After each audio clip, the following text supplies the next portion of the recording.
Hello, I wanted to make this little video to go over basically what hemorrhoidectomy is, and as someone that recently went through it, and I noticed there's not a lot of videos about this online that go through a lot of detail with regard to what someone's been through in such a way to where that information will help others. I figured I'd make this video to sort of help those who might be dealing with hemorrhoids in such a manner to where they would require surgery to get rid of them, and what they would have to do after that surgery.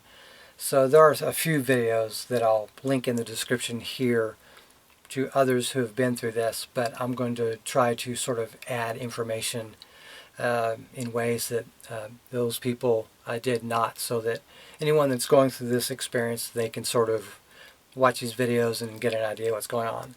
So basically, a hemorrhoid is a blood vessel that's in your anal cavity, basically, that gets extended, and the more severe it is, the more it's extended. There's basically 4 categories of severity. The first one is basically the equivalent of like a bump, where it develops, and it's usually internal, and it's something that you may not even notice or you may feel, but you don't really understand what's going on. Severity 2 is generally where it's bigger and it's extending more, maybe not necessarily outside of your body, but it is definitely a larger protrusion or prolapse of this tissue outside of the rectum area. And stage 3 is typically when it gets so big to where it extends out of the body for a temporary period of time and may go back in. You may have to press it in. And stage 4, which is what I had, the worst severity, is where it basically comes out and there's no way on earth it'll go back in. It's extremely painful, and it's something that you have to deal with. And it requires surgery. There's different types of surgery out there, but the one that I went through, and which I'll talk about here, is a hemorrhoidectomy, where it essentially is surgery to remove the hemorrhoid. And in my case, I'm in my late 40s. I'm an IT guy. I've been in desk jobs for the bulk of my adult life. Even before then, I was relatively sedentary. In a lot of ways, I would play sports, but I had a lot of downtime. So I am one of the more likely candidates for this. But I would submit that almost anyone that sits down for like their job, taxi cab driver, office worker, manager, executive, most people sit down a lot on the job and beyond. And that is basically an aggravating condition. We're all built to sit down, but sitting down for 16 hours in a day, for example, not good, and then laying down on your back. So it's very common for people to have a non-severe form of hemorrhoids, but over time, over years or even decades, they can get worse, as it did in my case. So it's embarrassing, which is why I think it's basically not something that's talked about. But because of that, that compounds the issue, because people don't understand what it is and how to deal with it. So clearly you want to stand up more often. You want to be in a office where you take breaks and stand up a lot, or when possible, whenever you feel is needed. And in particular, when you start to feel these symptoms of irritation and stinging and discomfort and not able to get comfortable no matter how you sit, and even laying down is problematic. Those are when you have to start looking into the idea that you may have hemorrhoids, and if you don't deal with it now, they will get worse, and you'll have to deal with it in a surgical manner. And it's one of the most painful surgeries out there you can possibly do, far beyond even childbirth, at least from what a lot of women who have experienced both have talked about. Which is why it's common for people to get deadened, with localized anesthesia when they go through it, or to get knocked out, which is what I advocated for. So anyways, this is something that occurs, and once it starts, it's really hard to roll back. And it takes years for it to get worse. And once it reaches a certain threshold, you have to act in a way that, at a minimum, is non-surgical through natural and holistic methods. But at least in my case, that was not an option. I've tried dealing with this before and failed miserably. For the last few years, I've been dealing with, I've been aware that I've had hemorrhoids. And in more particular, in the last couple of years, I've been aware that they've been, from time to time, extending outside my anal, my anus basically, my rectal opening, whatever you want to call it. And, but over time it would go back in, or things would lessen. And in the past, I've done things to aggravate this condition, and I know that in hindsight, but where I do things like squats and leg presses and deadlifts and rows and bench press and things like that. And eventually I got out of doing that as sort of a way of not having this happen. And I got used to taking more breaks. I would get on a treadmill more often, and so on and so forth. So long story short is I tried ways of naturally dealing with this, but ultimately the damage had been done. So what I tried to do over this year is to plan my vacations to where when I take them, I'll just take a lot of time off from sitting down, and hopefully that would help. So I had the last 3+ weeks of vacation to use that I saved for the end of this year.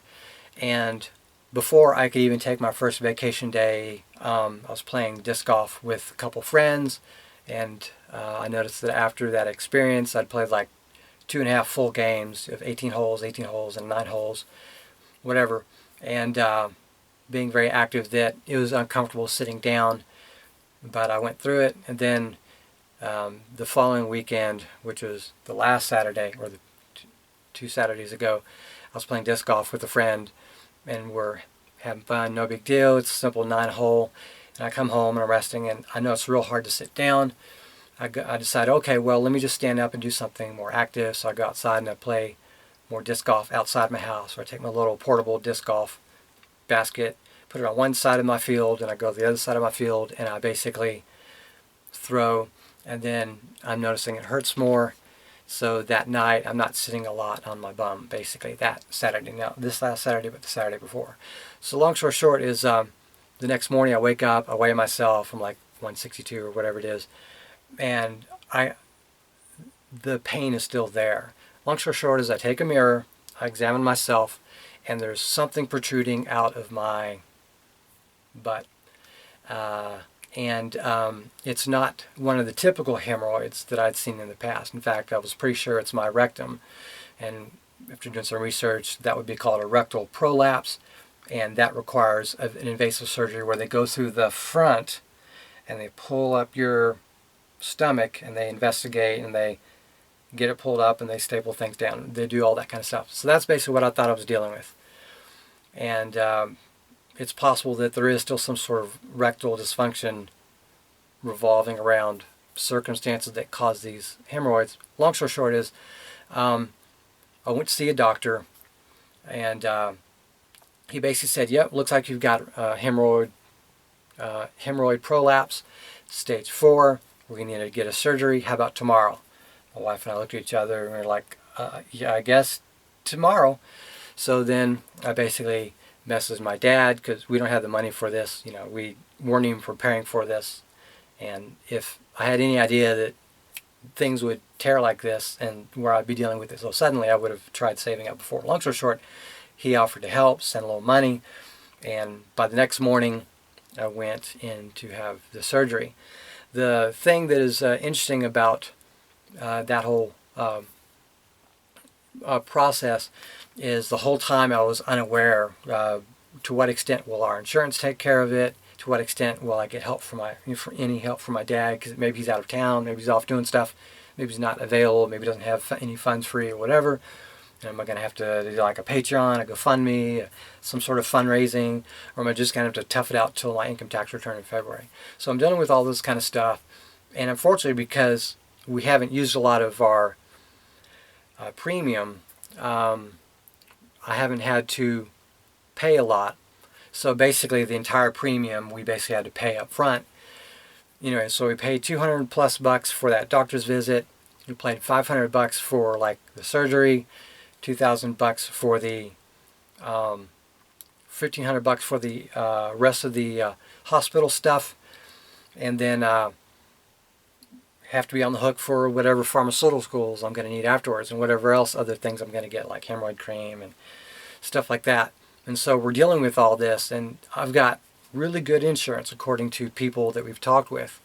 And I pay a lot of money for this insurance. I pay like $50,000 a year for this insurance, something like that, or whatever. It's huge amount of money I pay for this insurance. But in the end, the surgery itself is supposed to be about $2,500, and then the hospital stuff is even more than that. So to what extent this got reduced, I don't know. In the end, I'm not sure how much I've really saved in the long run, considering I've been paying for almost a couple of decades of health insurance, and this is the first time I'm really using it for something big. So long story short is, I was given a lot of paperwork on the day of the on the day before the surgery by the doctor that said, hey, you're going to have a surgery tomorrow, here's how you prepare. And it's basically stuff like, don't eat or drink from midnight and beyond. Surgery is going to be in the morning, like 10 a.m. or whatever, 9:30 or whatever, because that ended up being 9:30. And what you have to do is you have to, not eat a lot, and then you don't want to eat or drink anything before then. So I ate my one meal a day, a small meal at 3 o'clock p.m., and then I had a little bit of drink that day. The thing I want to point out is from the Saturday that I could tell something was wrong, and the next day I did an examination and I found out that I had the prolapse of the hemorrhoids. I'd been eating one meal a day every one of those days, one small meal a day through today. In fact, it's mostly about 800 calories on average. Some of my meals were 400 calories, a couple were 1,400. And I had one meal, I think it was 2 days ago, the day of the surgery, where it's 200 calories for the entire day. And so long story short, I've been preparing for this, and I'm used to eating 2 meals a day with no snacks or desserts, but I ate one meal a day since things have been getting bad, really bad. So all along I wasn't really sure that this was going to happen, and if it was going to happen, that it was going to happen as soon as I wanted to. Because I'm using my vacation days. I include a lot of vacation days for the company I work with, because I've been with them for 11 plus years. But I'm using every one of my vacation days to deal with an injury, because I can't sit down. I haven't been able to sit down since the end of November. And this happened to me like Saturday, December 1st, 2nd, whatever day that Saturday was when this injury got beyond my ability to deal with, for sure.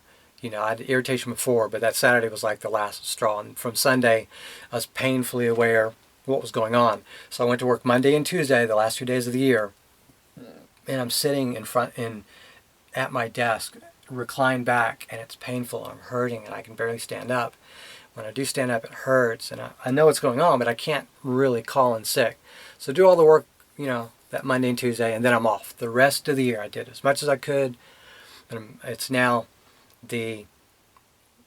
my vacation, and I'm in bed, and I'm laying down, and we basically set an appointment for the doctor, and then that Monday, and then Tuesday was when I had the surgery. So now let me go about what happened on the day of the surgery. So I woke up the morning of the surgery at 5 a.m., 4 a.m., 4 something, then the 4 o'clock or so a.m. So my wife, her alarm went off at 4:30. I think I was up before her alarm, but whatever, doesn't matter. And I've only had a couple hours sleep. I'm kind of exhausted. We get up, we get dressed, we get all ready and stuff like that. I'd showered the night before, just before bed.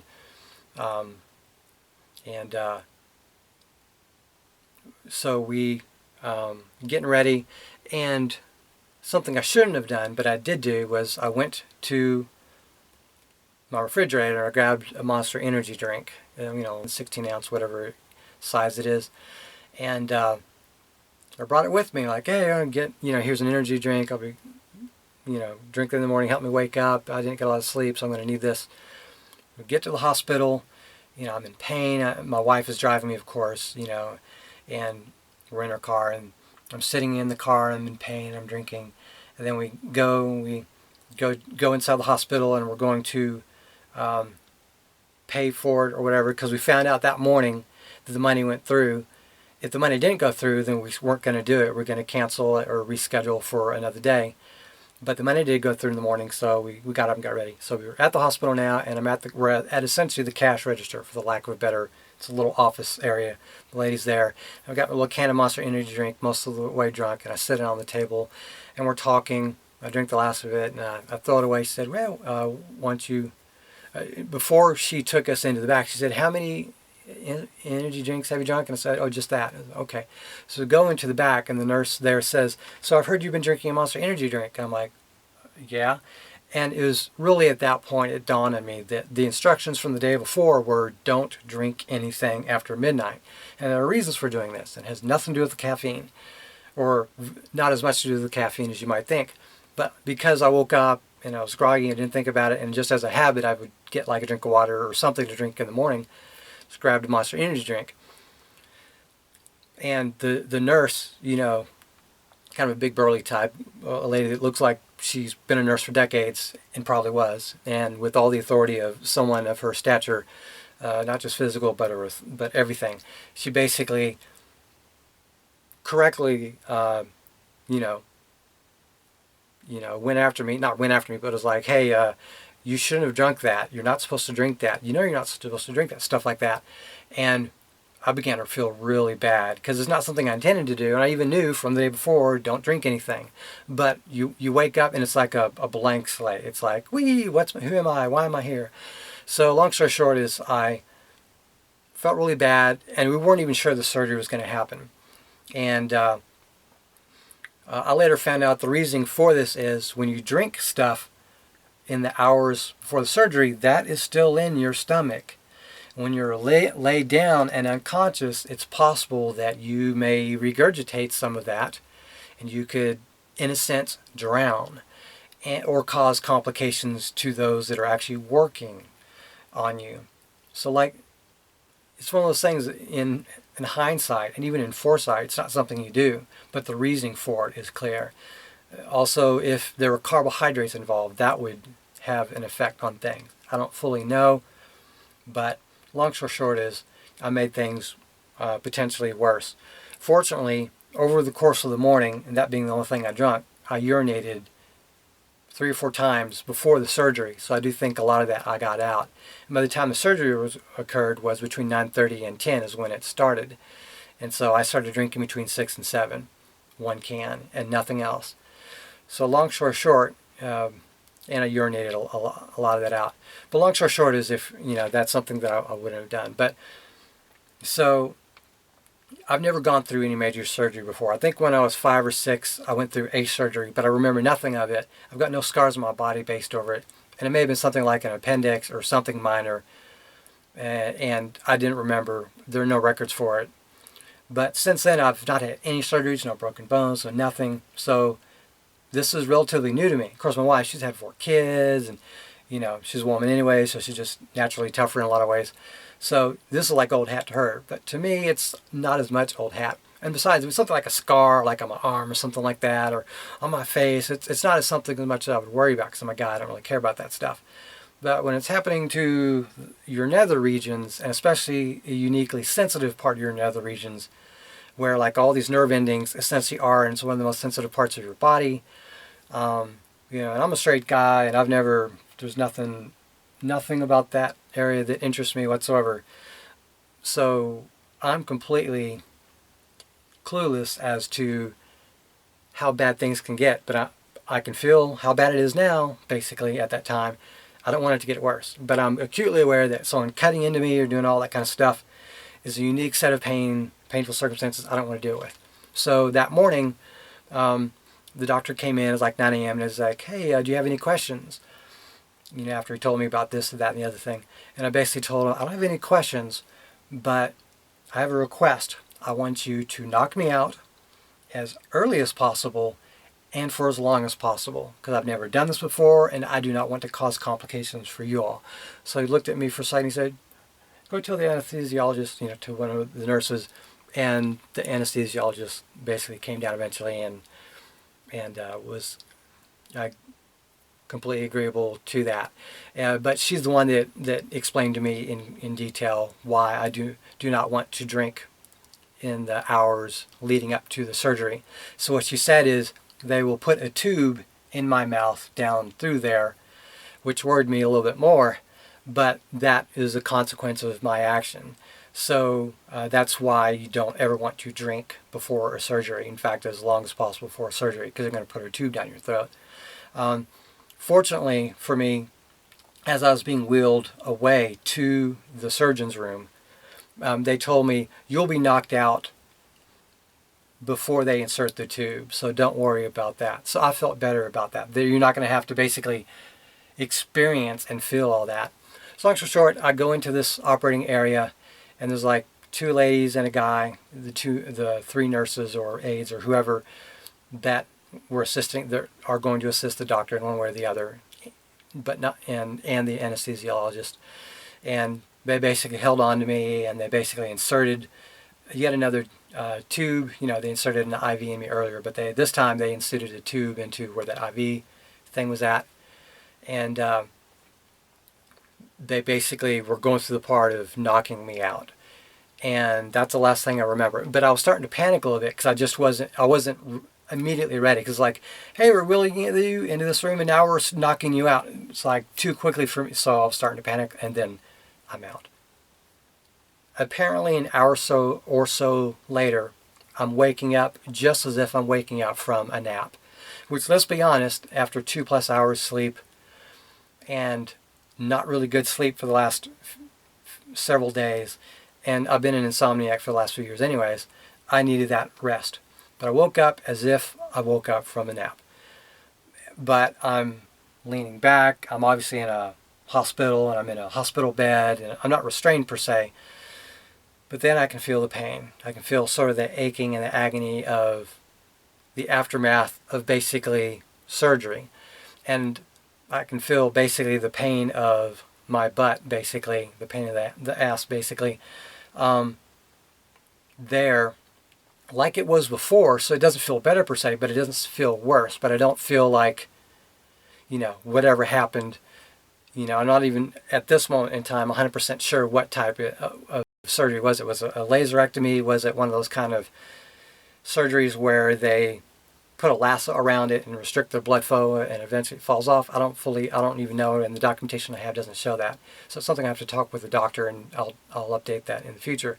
Long story short is, I don't know exactly what happened to me, but I did have the hemorrhoidectomy, and the hemorrhoids were removed via some process, and I was basically put back together.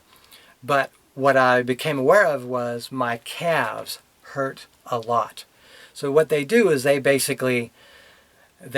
get your feet in stirrups. Your calves are in the stirrups, and they're just sitting there. And I have large calves for my size. I'm like 5'9", 160 pounds or so. But I have like 15+ 16-inch calves. They're normally large. They're biker calves, basically. And they don't have a reason to be that. They're just genetically big. So my legs are apparently up for about an hour in stirrups with my calves in the stirrups. So they basically hurt like I've been jogging forever, and I don't jog. So I can just feel this general achiness. I can tell that my legs were upright. And of course, the pain out of my nether regions. But I'm leaning back in a chair and sort of half, like reclined like this, like that. I'm not upright. I'm not completely leaned back. I'm like that. So that, I guess, is a good sign. And I'd been in the bed like that before surgery, but the fact that after the surgery I can be like that is allegedly a good sign. It means in bed I could sit like that. So long story short is, after about an hour, they put me in a wheelchair. They advised me on things, what to do. But they put me in a wheelchair, and they take me downstairs. Within about 2 hours after the surgery, it's like 12:30 or so. And the surgery was supposed to start at 9:30, but it started a little bit late for a variety of reasons, so closer to 10. But I think I was out by 10:30, and before 11 I was awake. So by 12:30, I'm in my car. Someone wheeled me out to my car, and I'm hurting. I'm hurting kind of like what I do now, but it's very numb. It's kind of a numb, kind of dull hurting that's more spread throughout.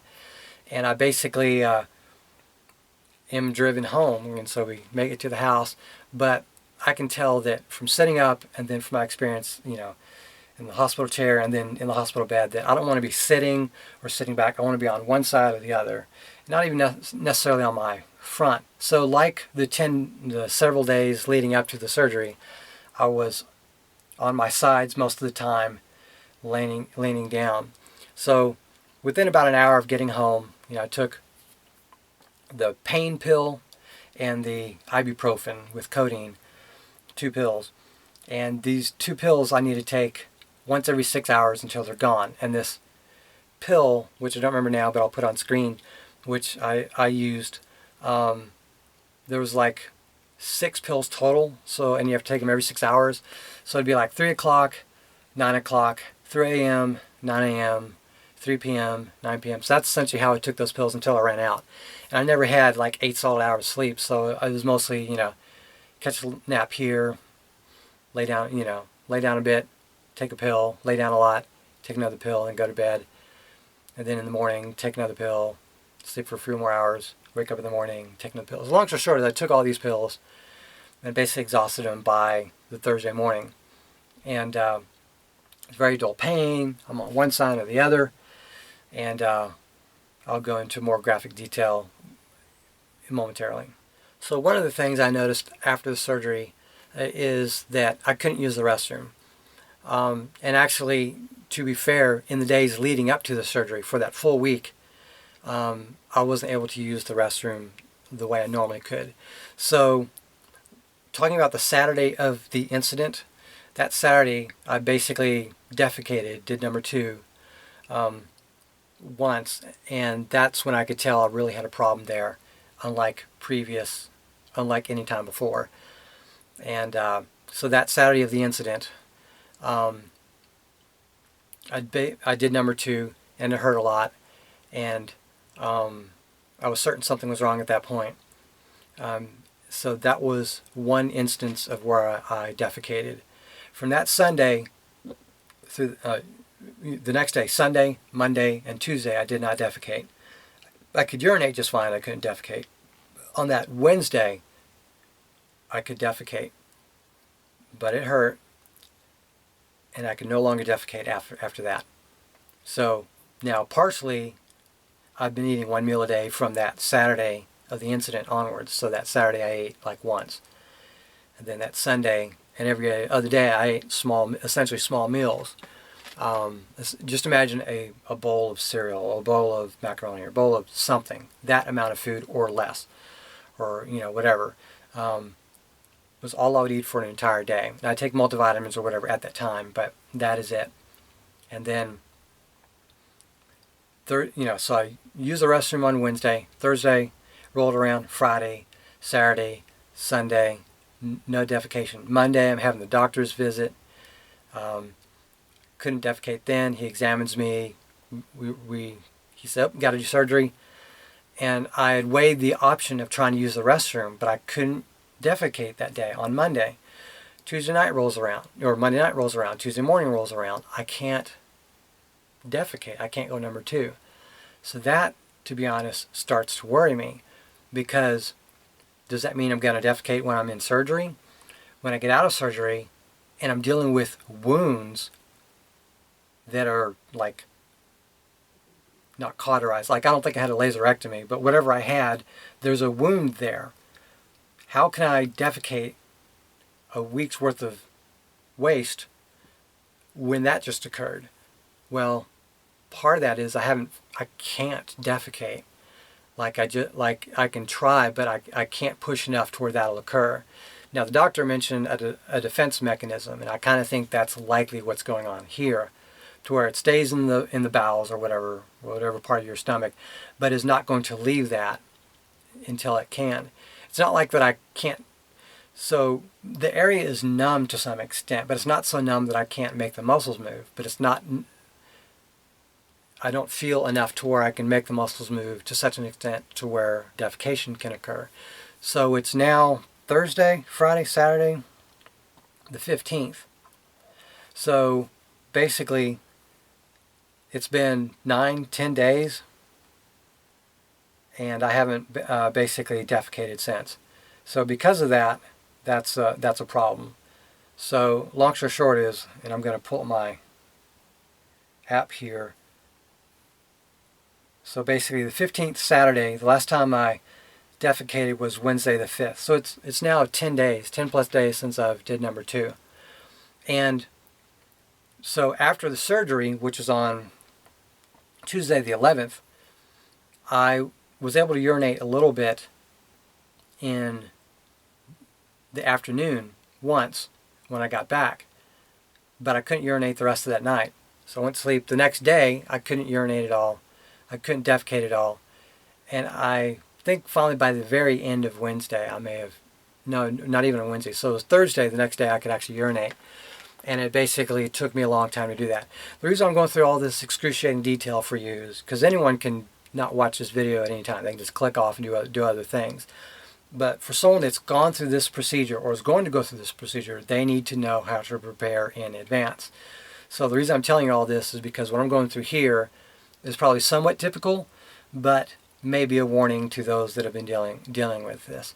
So long story short is, I'm feeling better, and I can now, on Saturday, urinate almost any time I want to, but defecation is still not something that I can do. So I can do number 1, I can't do number 2. So these are the things that you need to be aware of if you're going to go through this hemorrhoidectomy. Oh, and one other thing I want to talk about is I couldn't stand almost at all on Tuesday, the day of the surgery. Wednesday, I could stand a tiny bit, but I was out for a large part of the day, or laying down on my one side or the other most of the day. Never on my back, never on my stomach, almost never, never sitting down. Definitely never sitting down.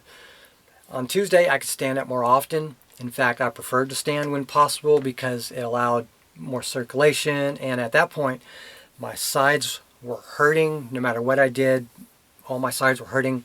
And because I have so much waste in my body, or stuff like that, everything is sort of like down here. So if I do a sewed profile and I show my belly, like I have what looks like a beer belly, an extended beer belly, because everything's basically moved downward and settled. And because of that, I am very stomach heavy. I don't know how else to explain it. The day before the day before the surgery, before I woke up, or when I woke up that Monday, I weighed myself at 157.0 pounds, which is the lightest I've been in years, decades really.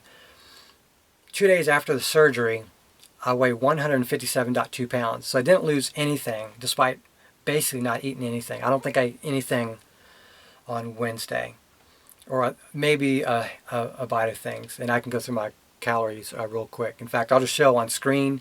These are the things that I did, the foods that I ate, or the calorie totals that I ate on those days up through today, the day that I'm making this video. And it's basically, let's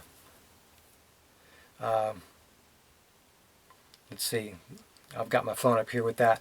Days like, calories like 500 calories, 1500 or 500 calories, 1400 calories, 800 calories, 400 calories, 800, 200 calories. And then today, I've not eaten. I'm doing a water fast right now. Because I can't defecate, I don't want to keep adding stuff into my belly.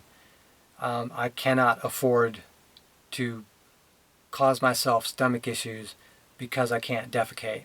And I'm going to get in touch with my doctor on Monday if I don't defecate by then, and then maybe get an enema or something. I don't know. But long story short is I've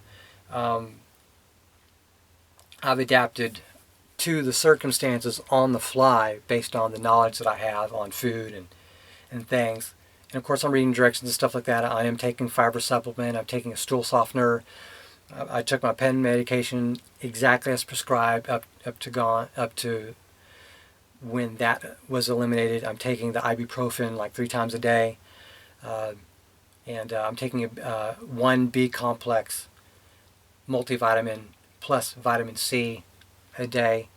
And then when I ate those 400 or 800 calorie meals since that last Tuesday and the last few days, I've taken my multivitamin at that time, iron supplement, that kind of thing. So long story short is now I'm going to go over what I would have done differently, and these are things I advise to you. And this list is not comprehensive, and if I think of anything beyond this, I'll go on to it. So one thing I would have done differently from that Saturday that this occurred, that I knew that this occurred, is that would have been the last day I ate anything. I would have started a water fast from that point onwards. And the reason why I would do that is I want to prevent filling my stomach, my small and large intestines, the bowel, all that kind of stuff, with food that would make it harder for me after the surgery. It's one of those things that's it's obvious in hindsight, and the closer I got to the idea that surgery was definitely going to happen, I started thinking about that. But I succumbed to the idea of, well, I'll eat just a small meal each and every day. So I would have done a water fast. I would have, of course, done the snake diet. I would have had water with electrolytes added. I'd still take the B multivitamin, the B complex with vitamin C. I would hydrate myself, and I'd still take stool softeners and stuff like that. Another thing I would have done is I would have shaved my arms. I don't know if you can see it here, but there's tape. This hurts like heck to try to take it off. Now I managed to take all the other bits of tape off my body. I'm not sure if you can see this. See that right there? That right there? Yeah, I had lots of that. Lots of these things on me. And whatever adhesive they used, when you take it off the body, it hurts. And this basically creates some sort of skin damage. Well, all the areas where I had hair, where that was it, to rip those hairs. Long story short, if you have a lot of hair and you're going to go for this kind of surgery, you can just man up and deal with it. But for me, it was so painful getting all this tape off. And I've given up on this one. I'm just going to let it deteriorate. But it was so painful that I was like, well, in hindsight, I shouldn't have done this. So I'm telling you right now, if you're going to go through the surgery, the areas you want to shave are just shave your arms. And then heck, just shave your chest. I didn't have anything on my back per se. Well, I had here, here, here, here, and then here. These are like electrodes, so they can monitor you. So like, just shave it off. Shave the hair off. Big freaking deal. You're gonna have hair shaved off. It hurts like you don't quite understand when it takes off. At least for me, maybe some other people it wasn't a big deal. For me, I do not react well to having hair ripped off my body. I don't know. Maybe I'm a pansy. Certainly the week after the surgery, I'm doing a water fast because I'm good at water fasting now, but I'm also good at 1 meal a day. I'm good at 2 meals a day. And quite frankly, even though I could, eat, lots of vegetables and lots of food, or, eat lightly, but certain types of foods, and then take your fiber and do all this kind of stuff. How about no? How about just not? And give my body a break, let it heal better, and this area where a lot of this is going to ultimately come out, maybe have a lot less of it to come out to let it heal better. So since I'm not defecating right now, and maybe not for the next day or two, I need to make it easier for me. And I'm already in ketosis, I'm already in that gear where I'm just used to whatever, but I just can't defecate, and I don't want to make things worse. So if you are interested in water fasting and you want to go and you have to go through hemorrhoid surgery, then you might want to start practicing going down to 2 meals a day, 1 meal a day, water fasting for maybe a couple days, that kind of thing. Water fast for 36 hours, 48 hours, 72 hours, whatever. Get used to the idea of doing that. Get used to the idea of being in ketosis. Get used to the idea of a ketogenic diet. Get used to the idea of a carnivore diet, elimination diet, and making these things easier for your bowels, and particularly the area where your hemorrhoids are at. Shower at least once daily. Now this is obviously a super duck kind of thing. Sometimes on the weekends, like I'll skip shower on a Saturday or whatever. Every day a shower is mega important, particularly after the surgery, as well as, of course, the sitz baths. Now I'm only doing like a sitz bath a day, but I'm definitely taking a shower a day, and then I'm letting water take care of its business, and I use a mirror to inspect the area, and I'm able to keep myself pretty clean that way. And of course, all the areas where the surgery occurred, that's been sutured or whatever, so that's good.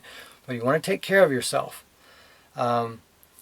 Another thing is stand as often as you can in the days leading up to the surgery as well as the days after the surgery to make it easier for you to deal with the pain of what you're dealing with, but also to minimize the damage that your body is dealing with. XYZ happened to make your hemorrhoids happen. So what you want to do is minimize the XYZ.